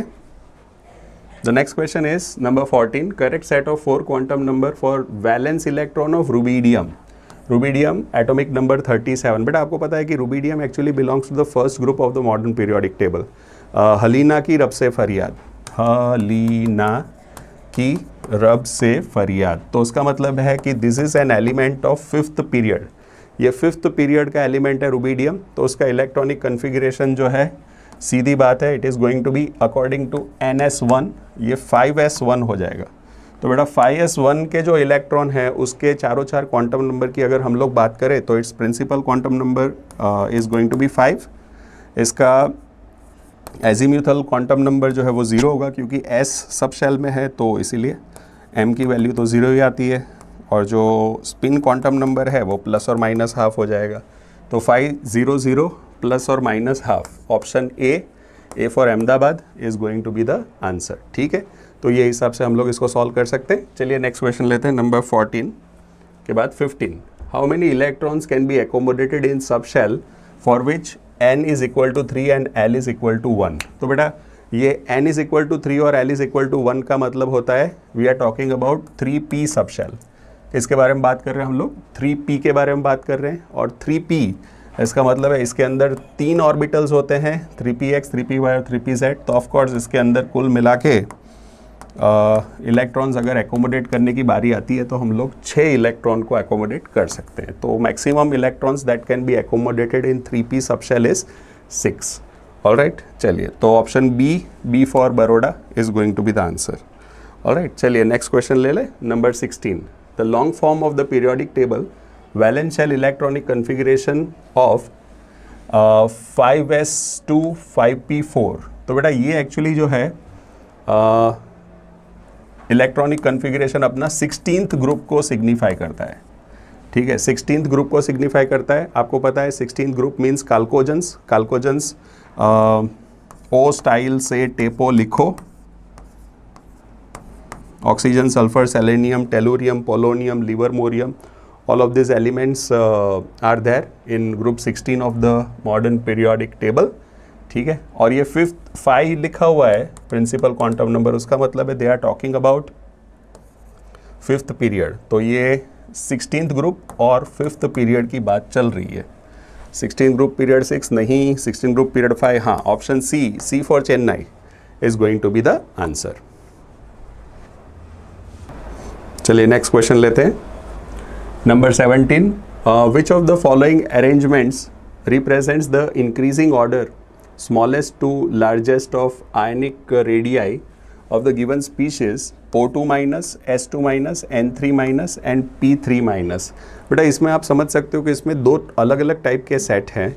Actually एक set है O2 minus और N3 minus का, और दूसरा set है S2 माइनस और P3 माइनस का। एक्चुअली इन दोनों स्पीशीज़ के अंदर आइसो इलेक्ट्रॉनिक है ये दोनों, इसके अंदर 18 इलेक्ट्रॉन्स आर देयर, और इन दोनों के अंदर बेटा कितने इलेक्ट्रॉन्स हैं, कुल मिला के यहाँ पे 10 इलेक्ट्रॉन्स आर देयर, ठीक है। और वैसे भी आपको पता है कि जैसे जैसे हम लोग इसमें माइनस चार्ज बढ़ाते जाएंगे वैसे वैसे उसका जो साइज़ है वो बढ़ता जाएगा। तो अगर मैं बात करूँ तो सबसे छोटा इसमें O2 माइनस होगा, O2 माइनस की कंपेरिजन में N3 माइनस नाइट्राइड आयन बड़ा होगा। अच्छा, सल्फाइड आयन जो है और फॉस्फाइड, इन दोनों में एक्चुअली ये बड़ा होगा, ये छोटा होगा। तो S2 माइनस, जैसे ये -2 की कंपैरिजन में -3, इसका जो साइज़ है वो और बड़ा हो जाएगा। तो this actually is going to be the order, ठीक है। चलिए देखिए, सबसे छोटा O2 माइनस, सबसे बड़ा P3 माइनस, ठीक है, ओके, ठीक है। इसी के ऊपर से ये पूरा का पूरा आप चेक कर लीजिए, चारों चार, ठीक है। चलिए option A Ahmedabad is going to be the answer. चलिए 18th क्वेश्चन लेते हैं। The first ionisation potential of sodium, magnesium, aluminium and silicon is in the order. बेटा एक्चुअली आपको पता है कि लेफ्ट टू राइट जाते हुए पीरियड में ऐसे तो आयोनाइजेशन पोटेंशियल बढ़ता रहता है, लेकिन इसमें थोड़े बहुत एक्सेप्शंस होते हैं। जैसे कि सोडियम, मैग्नीशियम, एल्यूमिनियम और सिलिकॉन की मैं बात करूँ तो सोडियम का इलेक्ट्रॉनिक कन्फिग्रेशन है बेटा 3s1, मैग्नीशियम का है 3s2, एल्यूमिनियम का है 3s2 3p1 और सिलिकॉन का है 3s2 3p2। तो बेटा यहाँ पे जब आयनाइजेशन पोटेंशियल की बात आती है, that is the energy required to remove an electron from an atom, ठीक है। तो यहाँ पे मैग्नीशियम के अंदर इलेक्ट्रॉन 3s में से निकालना है, जबकि एल्यूमिनियम के अंदर इलेक्ट्रॉन को 3p में से रिमूव करना होता है। तो आप क्या करिए बेटा, डेफिनेटली हम लोग को पता है क्योंकि s का पेनिट्रेशन ज़्यादा होता है तो उसकी वजह से उसमें से इलेक्ट्रॉन रिमूव करने के लिए ज़्यादा एनर्जी की ज़रूरत पड़ेगी। तो एल्यूमिनियम से इलेक्ट्रॉन निकालना 3p में से कंपैरेटिवली थोड़ा सा इजी होता है। मतलब मैं बोलूँगा कि सोडियम जो है इसका आयोनाइजेशन पोटेंशियल सबसे कम होगा, ये सबसे ज़्यादा रिएक्टिव है क्योंकि, और एल्यूमिनियम आएगा उसके बाद, फिर मैग्नीशियम, क्योंकि मैग्नीशियम में हम लोग electrons we are removing from S subshell, तो इसकी वजह से उसमें ज़्यादा एनर्जी की ज़रूरत पड़ेगी, और फिर आएगा सिलिकॉन। तो ऑर्डर जो है बेटा हो जाएगा सोडियम, इसके बाद एल्यूमिनियम होगा, और फिर मैग्नीशियम और फिर सिलिकॉन, ठीक है। अच्छा, इसको हम लोग ऐसे लिख सकते हैं, यहाँ पे मैग्नीशियम जो है उसका एल्यूमिनियम से ज़्यादा है। इन्होंने एक्चुअली इसको ये हिसाब से फर्स्ट ऑप्शन में देखिए जो लिखा हुआ है कि सोडियम की कंपैरिजन मैग्नीशियम का ज़्यादा है और एल्यूमिनियम से भी ज़्यादा है मैग्नीशियम का, और सबसे ज़्यादा इसमें सिलिकॉन का आयनाइजेशन पोटेंशियल हो जाएगा, ठीक है बेटा। तो इस तरह से हम इसको लिख पाएंगे। First option A Ahmedabad is going to be the answer. चलिए 19th क्वेश्चन लेते हैं। Electron affinity of halogen in which of the following is correct. बेटा इलेक्ट्रॉन एफिनिटी जो है उसका मतलब है कि गैसियस स्टेट में एटॉमिक फॉर्म में अगर एक एटम है, जब इसको इलेक्ट्रॉन गेन करके नेगेटिवली चार्ज आयन बनाने वाला रिएक्शन है, उसके साथ जो एसोसिएटेड एनर्जी होती है उसको हम लोग बोलते हैं इलेक्ट्रॉन एफिनिटी, और we can also call it electron gain enthalpy. तो आपको पता है कि हैलोजन में जो ऑर्डर होगा बेटा उसमें फ्लोरीन ब्लैक शिप एलिमेंट है, तो फ्लोरीन की कंपैरिजन में क्लोरीन का electron gain enthalpy, electron affinity ज़्यादा होगा। इलेक्ट्रॉन गेन एंथैल्पी के टर्म्स में बोले तो ऐसा बोलते हैं कि क्लोरीन का electron gain enthalpy is going to be more negative, ठीक है। Fluorine, chlorine, bromine and iodine. तो बेटा ये वाला जो ऑर्डर है वो फॉलो होता है when it comes two electron affinity. तो सबसे ज़्यादा इलेक्ट्रॉन एफिनिटी इसमें क्लोरीन दिखाएगा, बाकी सभी हैलोजन की कंपैरिजन में, ठीक है। और ब्रोमीन का यहाँ पे ज़्यादा फर्स्ट ऑप्शन में दिखाया हुआ है फ्लोरीन से, तो वो गलत है। फ्लोरीन का क्लोरीन से ज़्यादा दिखा है वो भी गलत है, और फ्लोरीन जो है उसका आयोडीन। अच्छा, तो सबसे बेस्ट जो अपना ऑप्शन है वो यही रहेगा क्योंकि क्लोरीन का सबसे ज़्यादा है, that's why this is going to be the answer. Alright, चलिए आगे बढ़ते हैं, नंबर 20 लेते हैं। Nucleus of an element contains 9 protons. अच्छा, इसमें 9 प्रोटॉन्स है तो उसका वैलेंसी क्या होगा बेटा? 9 प्रोटॉन वाला जो एटम है that is going to be fluorine.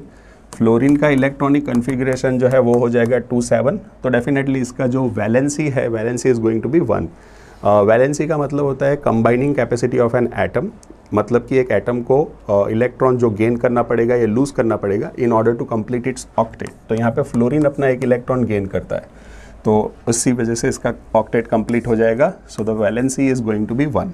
Okay, मतलब option A Ahmedabad should be the answer. ठीक है, नंबर 21 ले लेते हैं।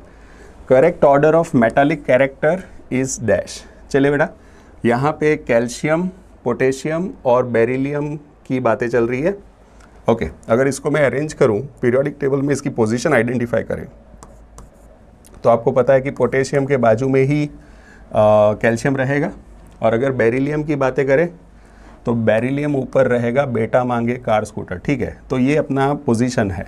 आपको पता है कि मतलब लेफ़्ट टू राइट जैसे जाते हैं मॉडर्न पीरियोडिक टेबल में, वैसे मेटालिक कैरेक्टर कम होता है, और ग्रुप में जैसे टॉप टू बॉटम जाते हैं वैसे वैसे मेटालिक कैरेक्टर बढ़ता है। मतलब समझो कि बेरिलियम की कंपैरिजन में कैल्शियम का मेटालिक कैरेक्टर ज़्यादा है, और इन दोनों में पोटेशियम का ज़्यादा होगा, क्योंकि पीरियड वाइज मेटालिक कैरेक्टर कम होता है। अगर आप मॉडर्न पीरियोडिक टेबल में देखेंगे तो लेफ्ट साइड पे जो एलिमेंट्स है दे आर मेटालिक, और जो राइट साइड वाले एलिमेंट्स है वो नॉन मेटालिक होते हैं। तो दैट मीन्स हम ऐसा बोलते हैं कि लेफ्ट टू राइट जाते हुए पीरियड में मेटालिक कैरेक्टर जो है वो कम होगा बेटा। तो ये हिसाब से अपना ऑर्डर आएगा, पोटेशियम सबसे ज़्यादा होगा, उसके बाद कैल्शियम एंड फिर बेरिलियम। तो ये हिसाब से सी ऑप्शन जो है Chennai is going to be the answer. चलिए नेक्स्ट क्वेश्चन ले ले। In general the property magnitudes only that shows opposite trend in comparison to other properties across a period is dash. Period की बात चल रही है, तो पीरियड के अंदर हम लोग लेफ्ट टू राइट जाते हुए क्या ट्रेंड है वो चेक करना है। इलेक्ट्रोनेगेटिविटी आपको पता है लेफ्ट टू राइट जाते हुए पीरियड में बढ़ती है, इलेक्ट्रॉन गेन एंथैल्पी भी बढ़ती है, आयनाइजेशन एंथैल्पी भी बढ़ती है। अच्छा हाँ, एटॉमिक रेडियस की अगर बात करें तो एटॉमिक रेडियस बेटा लेफ्ट टू राइट जाते हुए एक पीरियड के अंदर कम होता है। तो ये लोग यही पूछ रहे हैं कि मतलब किसका ट्रेंड रिवर्स है, तो डेफिनेटली डी वाला जो है option D, Delhi, atomic radius इसका ट्रेंड रिवर्स है। चलिए नेक्स्ट क्वेश्चन ले ले, नंबर 23 लेते हैं। Which of the following is least ionic. तो बेटा ये फजान्स रूल के हिसाब से आप कर सकते हो, जैसे जैसे कैटायनिक रेडियस कम होगा वैसे वैसे उसका आयनिक कैरेक्टर कम होगा। तो इसमें ये अगर देखा जाए तो बेरियम और पोटेशियम तो अपने एस ब्लॉक के एलिमेंट है, तो उसकी कंपैरिजन में यहाँ पे कैटायनिक रेडियस, अच्छा कैटायनिक रेडियस सबसे कम जो है वो सिल्वर का हो जाएगा बेटा। ओके, तो उसकी वजह से, क्योंकि ये भी अपना 3D में होगा, राइट, और ये अपना 4D में हो जाएगा, तो इसकी वजह से इसका जो कैटायनिक रेडियस है वो सबसे कम आने वाला है, तो उसकी वजह से इसका भी आयनिक कैरेक्टर सबसे कम होगा। इवन बेटा आप प्रैक्टिकल्स करते हैं तो आपने देखा होगा कि क्लोरीन के साथ जब AgNO3 का रिएक्शन होता है तो तुरंत we get precipitates of AgCl। Precipitate आना इसका मतलब ये है कि AgCl का सॉल्युबिलिटी पानी के अंदर एकदम कम है। अगर AgCl आयनिक कंपाउंड होता तो वो पानी में ईजिली घुल जाता, बट यहाँ पे क्योंकि प्रेसिपिटेट मिल रहे हैं तो हम बोल सकते हैं कि ये एकदम कम आयनिक है, ज़्यादातर कोवेलेंट कैरेक्टर होगा तभी जाके वो पानी में डिसॉल्व नहीं होता और प्रेसिपिटेट आउट होता है। तो दैट मीन्स इसमें आंसर आएगा अपना बी फॉर बरोडा। चलिए आगे बढ़ते हैं, number 24। Which of the following does not obey octet rule. देखो इसमें ये तो पता है मुझे कि एमोनिया तो ऑक्टेट रूल ओबे करता है, क्योंकि एमोनिया के अंदर अगर बात की जाए, चलो एक काम करते हैं, हाइड्रोजन के जो इलेक्ट्रॉन्स है उसको हम लोग क्रॉस से दिखाते हैं और डॉट से नाइट्रोजन के इलेक्ट्रॉन को दिखाते हैं। तो यहाँ पे अगर आप देखो तो नाइट्रोजन का पूरा ऑक्टेट कंप्लीट हो जा रहा है, ठीक है। अच्छा, अगर PCl5 की बात करूँ तो ये सुपर ऑक्टेट है बेटा। PCl5 में एक्चुअली आपको पता है कि फॉस्फोरस सेंटर एटम के आसपास कुल मिला के 10 इलेक्ट्रॉन्स होंगे, तो ये तो फॉलो नहीं करने वाला। दूसरी बात, कार्बन मोनोऑक्साइड की बात करें तो अगर ऑक्टेट रूल के हिसाब से अगर देखने जाए तो यहाँ पे 2 ही बॉन्ड पॉसिबल हैं। ऑक्सीजन के वैलेंस शेल के अंदर कुल मिला के 6 इलेक्ट्रॉन्स होते हैं, तो यहाँ पे 2 इलेक्ट्रॉन शेयरिंग में आ गए, ठीक है। तो ये हिसाब से 2 इलेक्ट्रॉन शेयरिंग में है, ओके। और अगर देखा जाए तो कार्बन के पास अपने 4 इलेक्ट्रॉन में से ये हिसाब से हम लोग इसको लिख सकते हैं। अच्छा, अरे सर पॉज करो नहीं, यहाँ क्वेश्चन जरा पाछो करो ऊपर से। पॉज કરી ઓકે આને જરાક પાછું વ્યવસ્થિત રીતે કરવો પડે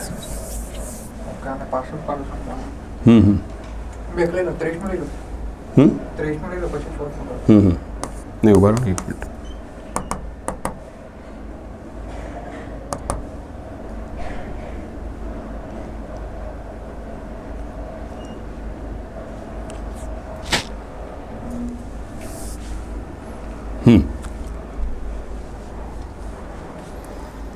चलिए नेक्स्ट क्वेश्चन लेते हैं number 24 which of the following does not obey octet rule. बेटा यहाँ पे एक बात तो क्लियर है कि एमोनिया ऑक्टेट रूल फॉलो करेगा क्योंकि नाइट्रोजन के पास कुल मिला के वैलेंस शेल के अंदर 5 इलेक्ट्रॉन होते हैं, hydrogen has got only 1 electron.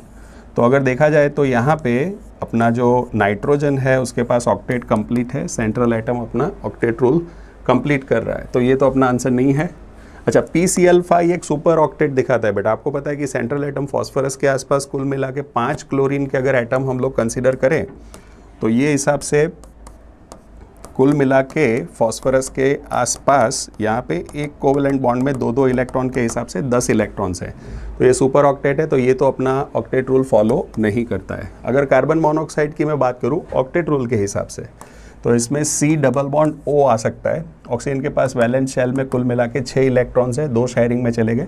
Carbon के पास वैलेंस शेल में 2 इलेक्ट्रॉन है, 2 शेयरिंग में चले गए। तो अगर आप ऑक्सीजन को देखोगे तो इसका तो ऑक्टेट कंप्लीट हो जाएगा, पर अगर आप कार्बन को देखो तो कार्बन के पास ये 2 और 2 4 और ये 5 6 सिर्फ 6 ही इलेक्ट्रॉन्स है, दैट मीन्स इसका ऑक्टेट कंप्लीट नहीं हो रहा है। तो carbon monoxide also does not follow octet rule, तो ये अपना जो दोनों चीज़ है A और C ये ऑक्टेट रूल फॉलो नहीं कर रहा है, तो आंसर आएगा अपना ऑप्शन D दिल्ली। चलिए नंबर 25 ले ले। Dipole moment of ortho para and Meta dichlorobenzene is in the order dash. बेटा आपको पता है कि एक्चुअली डाइपोल मोमेंट जो है, dipole moment is inversely proportional to the bond angle. Bond angle के इन्वर्स प्रोपोर्शन में ये होगा। अगर मैं ऑर्थो की बात करूँ तो ऑर्थो डाइक्लोरोबेंजीन, मेटा डाइक्लोरोबेंजीन और पैरा डाइक्लोरोबेंजीन की बात करें तो इसके अंदर बेटा अगर यहाँ पे बॉन्ड एंगल देखें तो ये 60 डिग्री होगा, यहाँ पे बॉन्ड एंगल देखें तो 120 डिग्री होगा, यहाँ पे बॉन्ड एंगल 180 डिग्री होगा। तो जैसे जैसे बॉन्ड एंगल बढ़ता जाएगा वैसे वैसे डाइपोल मोमेंट कम होगा। तो सबसे ज़्यादा डाइपोल मोमेंट ऑर्थो का, उसके बाद मेटा का, और सबसे कम डाइपोल मोमेंट पैरा का आएगा। तो ortho is greater than meta is greater than para, option D is going to be the answer. Alright, तो विद दिस पैटेक्स का केमिस्ट्री का वीडियो सॉल्यूशन हमारा कंप्लीट हुआ। होप आपका पेपर अच्छा गया होगा। हेलो स्टूडेंट्स, तो अभी तक आप केमिस्ट्री का सोल्यूशन देख चुके हैं, फिजिक्स का भी सोल्यूशन आपने कर लिया है बेटा, राइट। तो अब हम लोग यहाँ से देखेंगे बायोलॉजी का सोल्यूशन और उसमें स्टार्ट करते हैं विद द क्वेश्चन नंबर 1। तो सबसे पहला क्वेश्चन देखिए बायोलॉजी में, order being a higher category is the assemblage of. आपको क्या पूछा गया है यहाँ पे कि ऑर्डर किसका ग्रुप है। तो order is a group of families, जहाँ पे हम लोग सिमिलर फैमिलीज को एक साथ ग्रुप करते हैं, राइट। तो ऑर्डर किसका ग्रुप है, order is a group of families. तो इसमें आंसर हो जाएगा बेटा ऑप्शन ए, ऐसी फैमिलीज जिनके कैरेक्टर्स कैसे हैं, सिमिलर। तो क्वेश्चन नंबर 1 का हमारा आंसर क्या हो जाएगा, A, order is the group of families. चलते हैं हम लोग देखेंगे बेटा next question, identify the family from below. यहाँ पे आपको कुछ ऑप्शंस दिए गए हैं और उसमें से आपको ये फाइंड आउट करना था कि इनमें से फैमिली कौन सी है, राइट। तो फैमिली अगर हम देखें बेटा तो सबसे पहली ही देखिए Poaceae is family of wheat. तो पोएसी किसकी फैमिली है, वीट की फैमिली है। तो यहाँ पे आंसर तो हमारा हो गया ए। जो आप देख रहे हो ट्रिटिकम, ट्रिटिकम क्या है यहाँ पे बेटा, जीनस है। ट्रिटिकम क्या है, जीनस है। जीनस किसका, वीट का, ट्रिटिकम एस्टिवम। इंसेक्टा यहाँ पे बेटा क्लास है, तो इंसेक्टा आपका क्या हो गया, क्लास हो गया, ठीक है। और सेपिनडेल्स ऑर्डर है। तो इन चारों में से हमें फैमिली कौन सी दिखी बेटा, फैमिली दिखी हमें पोएसी। तो फैमिली पोएसी, फैमिली पूछा गया है आपको क्वेश्चन में। तो आंसर क्या हो जाएगा क्वेश्चन नंबर 2 का, option number 1, that is option number A. Next question देखिए, मोनोकोटिलेडॉन इज। अब आपको पता है बेटा, जब आप किंगडम प्लांटे पढ़ते हैं तो उसमें जो डिवीजन होता है एंजियोस्पर्मी, उसके दो क्लासेस आप बताते हैं, कौन कौन से, डाइकोटिलेडॉनी एंड मोनोकोटिलेडॉनी। तो मोनोकोटिलेडॉन क्या हो जाएगा आपका क्लास, तो मोनोकोटिलेडॉन क्या है यहाँ पे क्लास। तो एंजियोस्पर्म्स के पास दो क्लासेस रहते हैं, डाइकोट्स एंड मोनोकोट्स।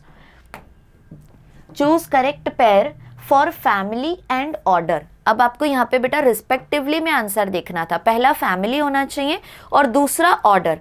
अगर आप सारे ऑप्शंस को स्कैन करें बेटा, तो जो लास्ट वाला ऑप्शन हमें दिख रहा है, देखिए ध्यान से, एनाकार्डियेसी जो गिवन है वो फैमिली है, ठीक है, और हमें यहाँ पे जो सेपिनडेल्स गिवन है वो ऑर्डर है। तो ऑर्डर सेपिनडेल्स कहाँ, वो किसका ग्रुप है बेटा, एनाकार्डियेसी फैमिली, उसके अंदर दूसरी भी फैमिली इंक्लूड हो जाएगी, बट एनाकार्डियेसी कौन से ऑर्डर में आती हैं, तो कौन से ऑर्डर में आती हैं, ऑर्डर हो जाएगा उसका सेपिनडेल्स। तो यहाँ पे आंसर क्या हो जाएगा, option number D. Next question देखिए, Solanum and Homo are respectively. आपको दो वर्ड्स गिवन है और पूछा ये क्या है, तो सोलेनम ट्यूब्रोसम, तो सोलेनम क्या हो गया हमारा जीनस, और होमो सेपियंस, तो होमो भी क्या हो जाएगा हमारा जीनस। तो ये दोनों ही बेटा जीनस को बिलोंग करते हैं, तो यहाँ पे आंसर आ जाएगा हमारा option number B, Solanum and Homo दोनों क्या है हमारे, दोनों जीनस हैं, ठीक है। नेक्स्ट क्वेश्चन देखिए, मैच करने हैं आपको दो कॉलम गिवन है बेटा, कॉलम 1 एंड कॉलम 2, ठीक है। अभी मैच करना शुरू करते हैं, फिर ऑप्शंस देखते हैं, कुछ कुछ मैच करके हमेशा आपको ऑप्शंस में चेक कर लेना चाहिए बेटा। तो सबसे पहले तो यहाँ पे देखो, मैच द फॉलोइंग कॉलम्स में किंगडम आपको कहीं दिख रहा है, तो यहाँ पे हमें फंजाई किंगडम दिख रहा है, राइट। अब यहाँ पे देखिए बेटा, क्या पी के साथ 3 हमें दिख रहा है, तो फर्स्ट 3 ऑप्शन में हमें पी के साथ 3 दिख रहा है। अभी चेक करिए आगे, क्या आपको कहीं पे ऑर्डर दिख रहा है, तो ऑर्डर ये रहा आपका पॉलीमोनियल्स, ये हो गया क्यू, तो क्यू के साथ 5 हमें दो जगह पे दिख रहा है, ए एंड सी दोनों जगह पे दिख रहा है, राइट। फिर आ जाइए फैमिली पे, कोई फैमिली आपको दिख रही है, तो देखिए कैनिडे आपकी फैमिली है, राइट। तो एफ कहाँ पे चला गया, ये तुम्हारा आर है, सॉरी ये एफ नहीं लिखना, ये आर है, तो आर फॉर 4, तो R4 हमें सिर्फ फर्स्ट ऑप्शन में ए में दिख रहा है, तो यहाँ पे ऑप्शन ए हो जाएगा इसका करेक्ट आंसर। नेक्स्ट देखिए, choose correct sentences for nomenclature. अभी जो आपका बायोलॉजिकल नॉमेनक्लेचर है, it was given by Linnaeus, उनके रूल्स फॉलो करते हुए ये क्वेश्चन है, ठीक है। Biological names are given in 2 words, 2 words कौन कौन से रहते हैं, genus and species, right. Genus starts with a capital letter while species name starts with a small letter, ये बिल्कुल करेक्ट रूल है। जीनस का जो फर्स्ट अल्फाबेट होता है हम कैपिटल लिखते हैं और स्पीशीज हमेशा स्मॉल लेटर में होगा। Name of author appears first in the nomenclature, कभी भी आप ऑथर का नेम बेटा पहला नहीं लिखते हो, ये लोग क्या कह रहे हैं, name of author appears first in the nomenclature, तो वो तो गलत पॉइंट हो गया। Name of the author is written after species, तो पहले हम जीनस लिखते हैं, फिर स्पीशीज लिखते हैं और उसके बाद ऑथर का नेम एब्रीवेटेड फॉर्म में लिखा जाता है। तो फर्स्ट एंड सेकेंड यहाँ पे करेक्ट सेंटेंसेस हो जाएंगे। तो कहीं पे आपको ऐसा ऑप्शन दिख रहा है जहां पे आपको फर्स्ट और सेकंड स्टेटमेंट दिखे, that is option number B. Next देखिए, dash is the assemblage of families which exhibit a few similar characters. ऐसी फैमिलीज जिनके पास सिमिलर कैरेक्टर्स है, उसके ग्रुप को आप क्या कहते हैं, तो उसके ग्रुप को हम कहते हैं ऑर्डर, उसके ग्रुप को हम क्या कहेंगे, ऑर्डर। नेक्स्ट क्वेश्चन देखिए, 3 different genera Solanum, Petunia and Datura are placed in the family, तो they are placed in the family Solanaceae। इन तीनों को आप कौन सी फैमिली में प्लेस करते हैं, that is family Solanaceae। Solanum से Solanaceae याद रहता है। algae cell wall, मतलब algae की जो cell wall है, it is made up of, we know it that it is made up of cellulose, galactans, mannans and calcium carbonate। क्या ऐसा ऑप्शन है, तो ऑप्शन ए देखिए, सेल्यूलोज गिवन है, गैलेक्टिन्स गिवन है एंड मैनन्स गिवन है, सिर्फ कैल्शियम कार्बोनेट मेंशन नहीं है, ठीक है। तो यहाँ पे आंसर क्या हो जाएगा, option A. In cytoplasm of prokaryotic cell inclusion body is, जब आप प्रोकैरियोटिक सेल का साइटोप्लाज्म देखते हैं तो उसमें जो इंक्लूजन बॉडीज होती हैं वो क्या होती है, तो वो रिजर्व फूड मटेरियल होता है, मतलब वो स्टोरेज पार्टिकल्स होते हैं। क्या होते हैं वो, स्टोरेज पार्टिकल्स। नेक्स्ट क्वेश्चन देखिए, who gave the word chromatin. तो जब हम न्यूक्लियस पढ़ते हैं बेटा, तो न्यूक्लियस सबसे पहले डिस्कवर किया था रॉबर्ट ब्राउन ने, बट जो क्रोमैटिन टर्म था, वो क्रोमैटिन टर्म किसने दिया था? वो टर्म दिया था फ्लेमिंग ने। तो यहाँ पे आंसर क्या हो जाएगा? फ्लेमिंग। कोई आपको पूछे बेटा हु डिस्कवर्ड न्यूक्लियस, तो उसमें आंसर आता है रॉबर्ट ब्राउन।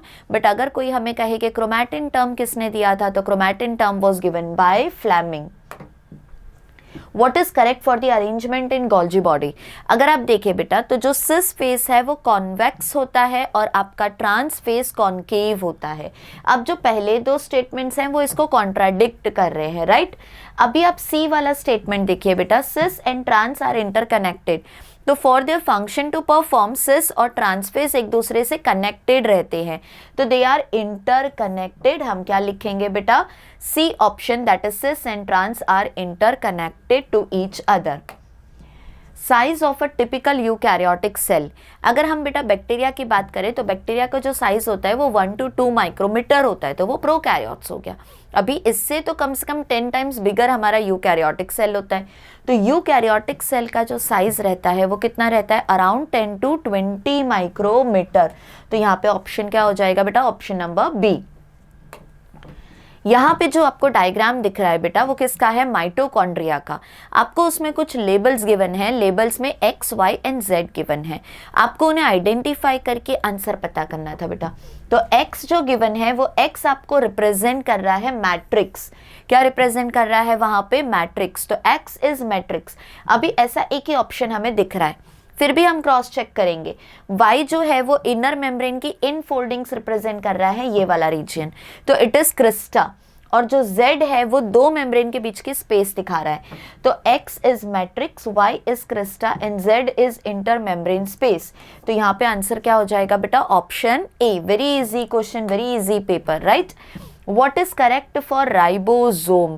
राइबोसोम के लिए क्या करेक्ट है? तो इन सब में से बेटा अगर हम डेटा देखें, तो ये जो 7 माइक्रोमीटर वाला डेटा हमें गिवन है, that is for the dimensions of your human RBC, right? It is the diameter of human RBC. तो size is 15 nanometre by 20 nanometre. This is the correct dimension of ribosome. तो option number D is the correct answer over here. Choose the correct option. अब आपको A B करके बहुत सारे options बना के दिए हुए हैं। आपको यहाँ पे चेक करना था बेटा कि कौन से दोनों स्टेटमेंट्स करेक्ट हैं। आपको करेक्ट वन फाइंड आउट करना है। मतलब पॉसिबिलिटी है कि दोनों स्टेटमेंट्स में से कोई एक स्टेटमेंट गलत होगा, राइट? पहला वाला स्टेटमेंट रीड करते हैं। Some mature cells example erythrocytes of many mammals lack nucleus, वो सही है। बट उसका दूसरा स्टेटमेंट पढ़ो, sieve tube cells of vascular plants have nucleus, this is incorrect. दूसरा पढ़िए, B option, centriole are surrounded by cell membrane, बिल्कुल गलत, सेंट्रियोल के आसपास कोई सेल मेम्ब्रेन नहीं है। सी पढ़िए, cytoskeleton contain microfilament made up of protein, this is true.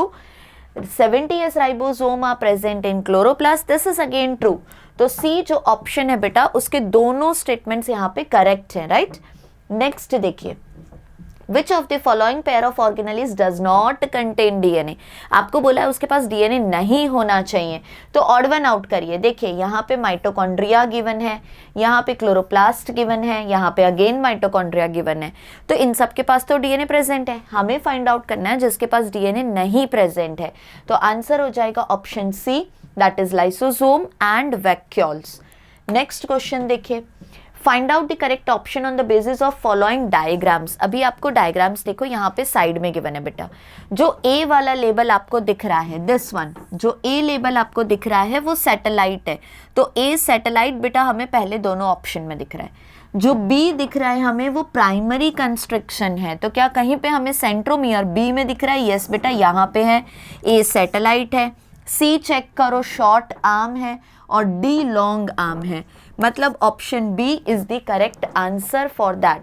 ठीक है, तो ए क्या हो जाएगा बेटा? सैटेलाइट हो जाएगा, बी सेंट्रोमियर हो जाएगा, सी देखिए आपका शॉर्ट आर्म हो जाएगा, और डी क्या हो जाएगा? लॉन्ग आर्म हो जाएगा। तो वहां पे आंसर क्या हो जाएगा बेटा? Option number B. Which of the following statements is correct with reference to enzymes. Enzyme के रिस्पेक्ट में हमें देखना था, राइट, बायोमोलिक्यूल्स वाले चैप्टर का क्वेश्चन। तो जो होलो एंजाइम होता है, कंप्लीट एंजाइम होता है, इसके पास दो कंपोनेंट्स रहते हैं, एक उसका प्रोटीन पार्ट जिसे हम लोग कहते हैं एपो एंजाइम, और दूसरा उसका नॉन प्रोटीन पार्ट जिसे हम कह सकते हैं को एंजाइम, राइट। तो holoenzyme is made up of apoenzyme plus को enzyme.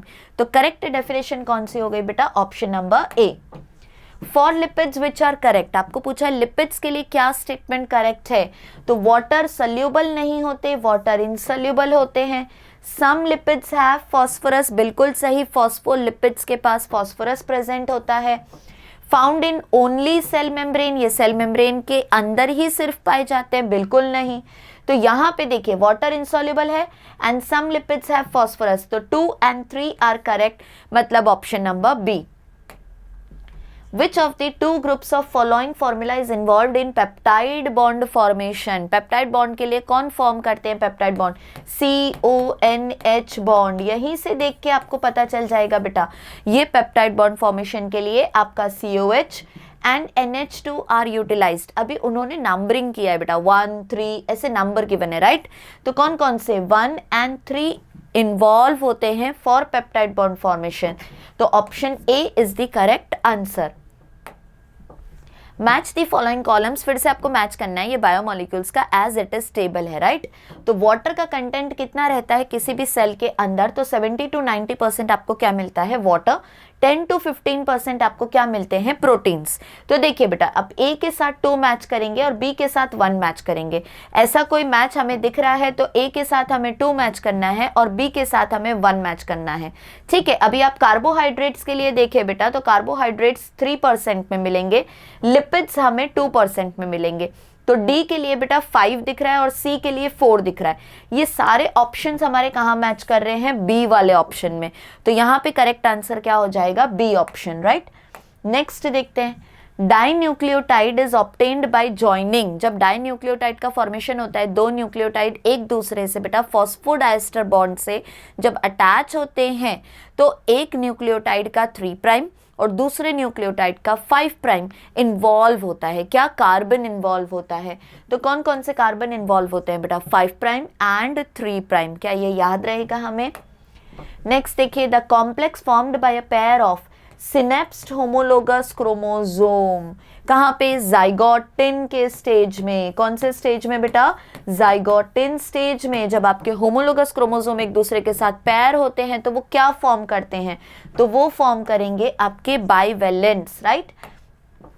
Choose correct option, true और फॉल्स करना था आपको, ठीक है। तो melting point of oil is lower, this is true statement. All amino acids are acidic, ये तो बिल्कुल गलत है। 2 ही अमाइनो एसिड हमारे पास ऐसे हैं जो एसिडिक हैं, they are aspartic acid and glutamic acid. तो ये हो गया आपका false statement. Lipid water soluble है, बिल्कुल गलत बात, लिपिड वाटर इनसल्यूबल है। Enzyme shows its highest activity at a particular temperature, optimum temperature कहते हैं उसे। तो ये ट्रू स्टेटमेंट है। ऐसा कोई ऑप्शन दिख रहा है आपको? True, false, false, true. तो कहाँ पे आ गए हम लोग? ऑप्शन नंबर बी में आ गए, राइट। चलिए नेक्स्ट देखिए, enzymes which catalyse oxido reduction between 2 substrates S and S'। Oxido reduction कह रहे हैं बेटा, मतलब ऑक्सीडो रिडक्टेज हो जाएंगे यहाँ पे। 2 कॉलम को हमें फिर से मैच करना है। सबसे पहले तो देखो बेटा, GLUT4 आपका इनेबल करता है ग्लूकोज का ट्रांसपोर्ट इनटू दी सेल, और जो आपका कोलेजन है वो इंटरसेल्युलर ग्राउंड सब्सटेंस है, ये हो जाएगा डी।